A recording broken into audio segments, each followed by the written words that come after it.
Assalamualaikum warahmatullahi wabarakatuh. Selamat siang. Kami kelompok 2 ingin mempresentasikan hasil diskusi kami pada mata kuliah Statistik Bisnis yang diampu oleh Ibu Dwi Sartika Simatupang, ST MTI. Kelompok kami terdiri dari 5 anggota yang saling bekerja sama dalam memenuhi tugas ini. Sebelum kami masuk pembahasan lebih lanjut, izinkan kami memperkenalkan diri terlebih dahulu.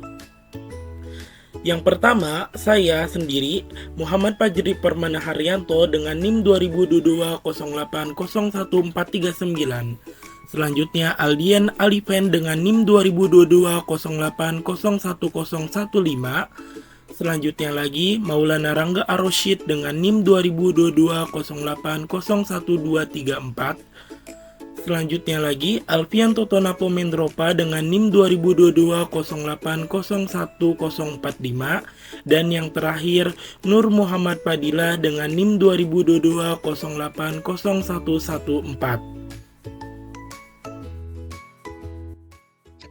Di sini kami akan mempresentasikan hasil diskusi kelompok 2 kami tentang analisis produktivitas jenis padi dan petak sawah menggunakan uji ANOVA 2 arah tanpa interaksi berdasarkan studi kasus pengujian 4 jenis padi pada 5 petak sawah.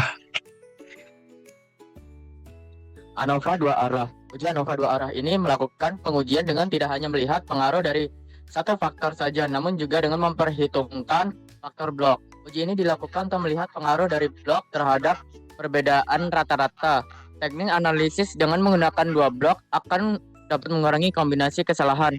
Tujuan utama uji ANOVA dengan menggunakan 2 faktor sebenarnya adalah untuk melihat pengaruh dari blok terhadap hasil. Tabel dari uji ANOVA dengan menggunakan 2 blok adalah seperti pada tabel berikut. Pada tabel tersebut berisikan sejumlah kolom yang terdiri dari kolom variasi atau komponen. Selanjutnya ada kolom sum of square. Selanjutnya ada kolom degree of freedom atau DF. Selanjutnya ada kolom mean square. Lalu yang terakhir ada juga kolom F. Tadi kasus. Suatu pengujian tentang produk benih padi dengan menggunakan 4 jenis padi. Ingin menguji apakah ada perbedaan dalam produk padi. Penelitian dilakukan dengan melakukan penanaman padi pada 5 petak sawah dengan luas masing-masing 1 hektar. Selain ingin mengetahui produk jenis padi, penelitian ini juga ingin mengetahui apakah ada perbedaan dalam produk masing-masing petak sawah. Hasil pengukuran produk tersebut ditunjukkan pada tabel berikut. Berisikan ada 4 buah kolom yang masing-masing kolomnya adalah jenis-jenis padi. Kolom pertama itu berisikan padi IR, lalu kolom kedua berisikan jenis padi entik, lalu kolom ketiga berisikan padi jenis padi atomita, dan yang kolom terakhir atau kolom keempat itu berisikan jenis padi raja lele. Selanjutnya terdapat juga baris yang berisikan petak-petak sawah, mulai dari baris 1 berisikan petak sawah 1, baris 2 berisikan petak sawah 2, baris 3 petak sawah ketiga, baris keempat berisikan petak sawah 4, dan yang terakhir baris kelima berisikan petak sawah 5. Nah, dari tabel tersebut juga berisikan angka-angka yang akan kami teliti. Oke, baik, selanjutnya menentukan hipotesis. Yang pertama, hipotesis untuk faktor jenis padi. H0 yaitu untuk menentukan H0 yaitu dengan rumus mu IR sama dengan mu mentik sama dengan mu atomita sama dengan mu raja lele. Untuk mencari H alternatif digunakan dari kebalikannya setidaknya ada satu mu yang berbeda. Maksudnya dari hipotesis 0 adalah tidak ada perbedaan rata-rata produktivitas di antara jenis-jenis padi. Lalu untuk hipotesis alternatifnya yaitu sebaliknya. Ada setidaknya satu pasangan jenis padi yang memiliki rata-rata produktivitas berbeda. Lalu untuk menentukan hipotesis untuk faktor petak sawah masih sama dengan menentukan faktor hipotesis jenis padi, yaitu H0-nya sama dengan mu petak 1 sama dengan mu petak 2 sama dengan mu petak 3 sama dengan mu petak 4 sama dengan mu petak 5. Untuk mencari hal alternatifnya setidaknya ada satu mu yang berbeda, sama seperti di atas. Hipotesis 0-nya tidak ada perbedaan rata-rata produktivitas di antara petak sawah. Lalu untuk hal alternatifnya ada setidaknya satu pasangan petak sawah yang memiliki rata-rata produktivitas berbeda. Lalu tentukan tingkat signifikansi atau alpha. Alpha adalah tingkat signifikansi yang digunakan sebagai batas pengambilan keputusan dalam pengujian hipotesis. Dalam penelitian ini alpha ditetapkan sebesar 5% per 0,05 yang berarti probabilitas kesalahan tipe 1 yaitu menolak H0 pada H0 benar adalah 5%. Dengan kata lain, terdapat toleransi sebesar 5% untuk salah mendeteksi perbedaan yang sebenarnya tidak ada. Keputusan pengujian hipotesis diambil berdasarkan perbandingan antara p-value dengan alpha. Jika p-value lebih kecil dari alpha, maka HO ditolak.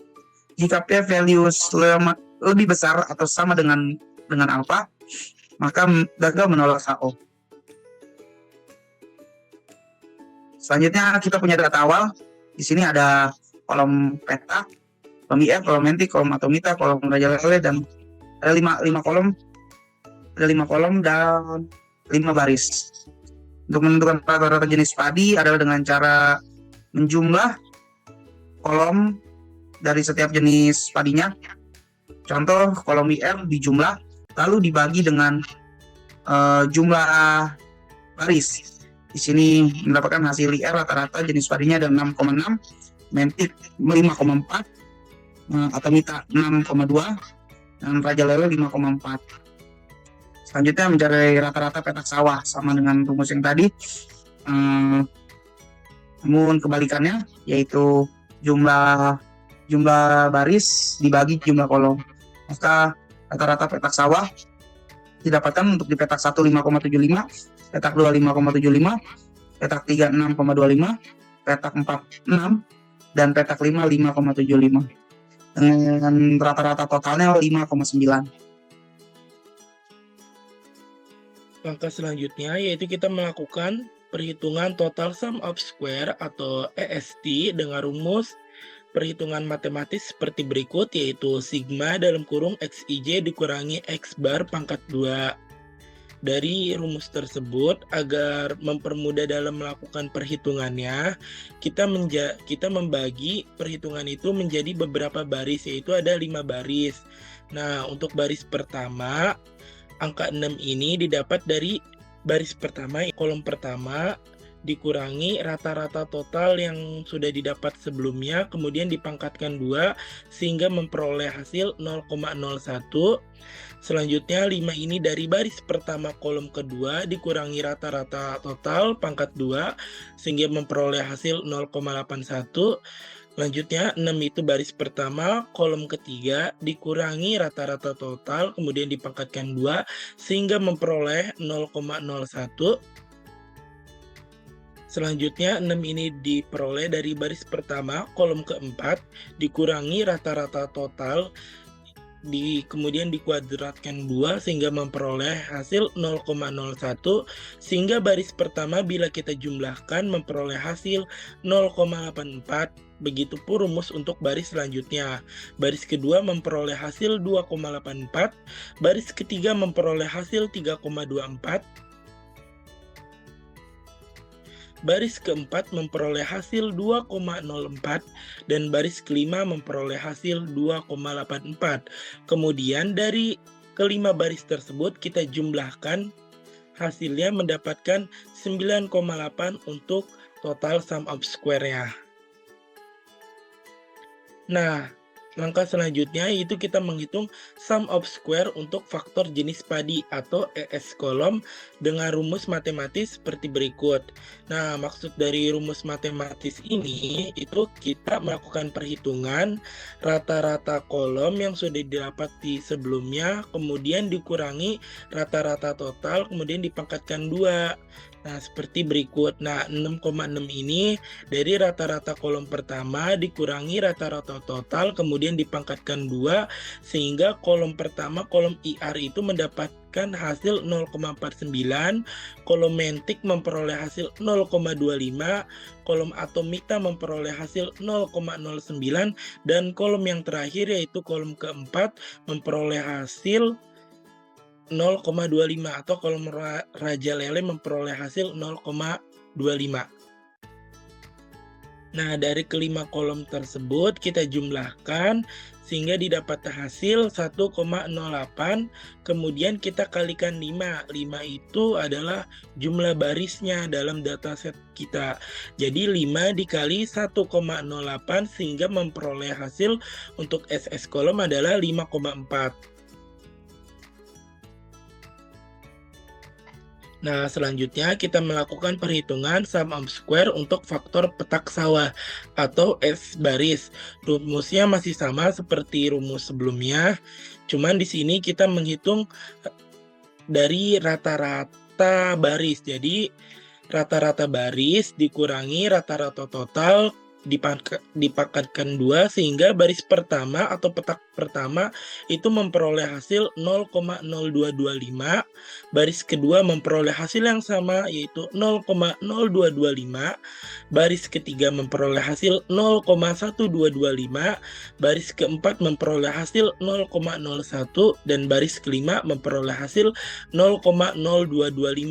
Nah, dari kelima baris tersebut kita jumlahkan memperoleh hasil ini 0,2, kemudian kita kalikan dengan 4. 4 adalah jumlah kolom dalam dataset kita. Jadi 4 dikali 0,2 sama dengan 0,8 untuk SS baris atau SS petak sawah. Nah, selanjutnya kita akan menghitung error sum of square atau SS error dengan rumus seperti berikut, yaitu SS total dikurangi dalam kurung kolom ditambahkan baris SS-nya ya. Jadi SS total itu 9,8, kemudian SS kolom ditambah baris itu 5,4 ditambah 0,8 sama dengan 6,2, jadi 9,8 dikurangi 6,2 sama dengan 3,6 untuk SS errornya. Lalu selanjutnya menghitung nilai degree of freedom. Untuk menghitung nilai degree of freedom untuk total, dihitung menggunakan jumlah data yang ada lalu dikurangi dengan 1. Jumlah yang data yang ada yaitu 20, maka 20 dikurangi dengan 1 yaitu 19.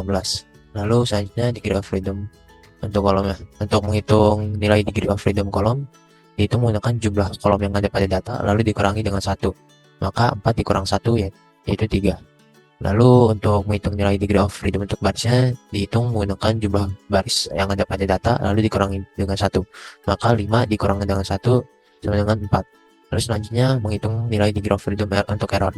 Untuk menghitung nilai degree of freedom untuk error ini digunakan atau dihitung dengan degree of freedom kolom lalu dikali dengan degree of freedom baris, maka 3 dikali dengan 4 yaitu 12.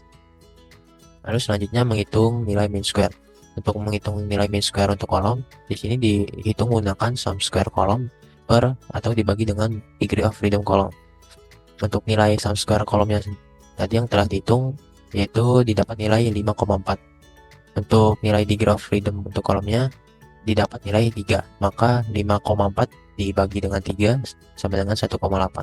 Lalu selanjutnya menghitung nilai mean square baris. Untuk menghitung nilai mean square baris di sini digunakan sum square baris dibagi dengan degree of freedom baris.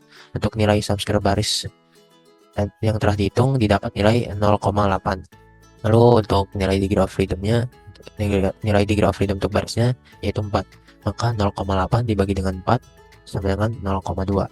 Lalu selanjutnya menghitung nilai mean square error. Untuk nilai mean square error dihitung menggunakan atau dihitung dengan sum square error lalu dibagi dengan degree of freedom error. Untuk nilai sum square error yang tadi telah didapat yaitu didapat nilai 3,6.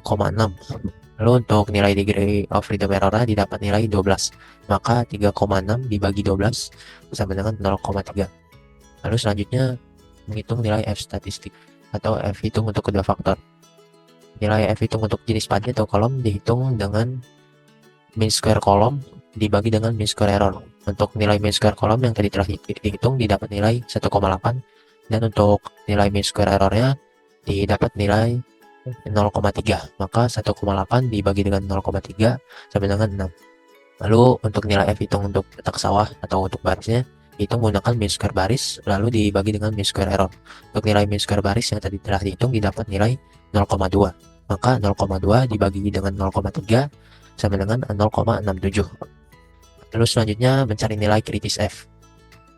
Tadi telah diperoleh untuk F kolomnya, untuk degree of freedom untuk kolomnya didapat nilai 3, dan untuk degree of freedom errornya didapat nilai 12. Maka dari data ini atau dari degree of freedom kedua ini bisa kita cari dalam tabel distribusi untuk probabilitas 0,05 dalam kolom 4, dalam kolom 3 dan baris 12 didapat nilai 3,49 untuk nilai F tabel kolom.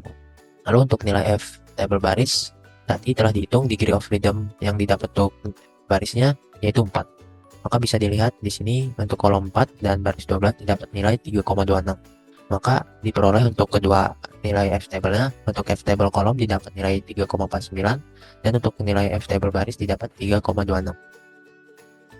Setelah dilakukan proses perhitungan untuk F statistik atau F hitung dan juga pencarian nilai kritis, di sini selanjutnya ada grafik penolakan untuk kedua faktor.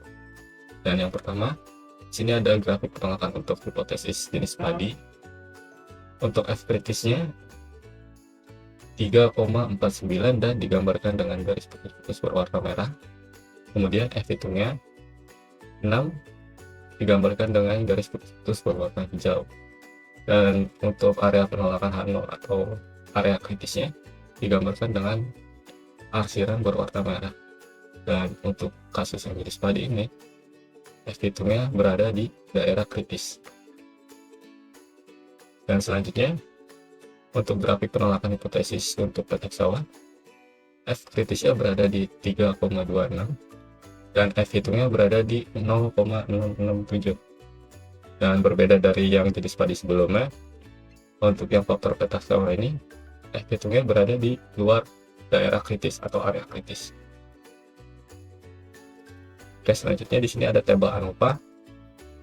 Di dalam tabel ANOVA sendiri terdapat beberapa kolom, diantaranya adalah source of variation, sum of square atau SS, degree of freedom, mean square atau MIS, F hitung atau F statistik, P value, F rate.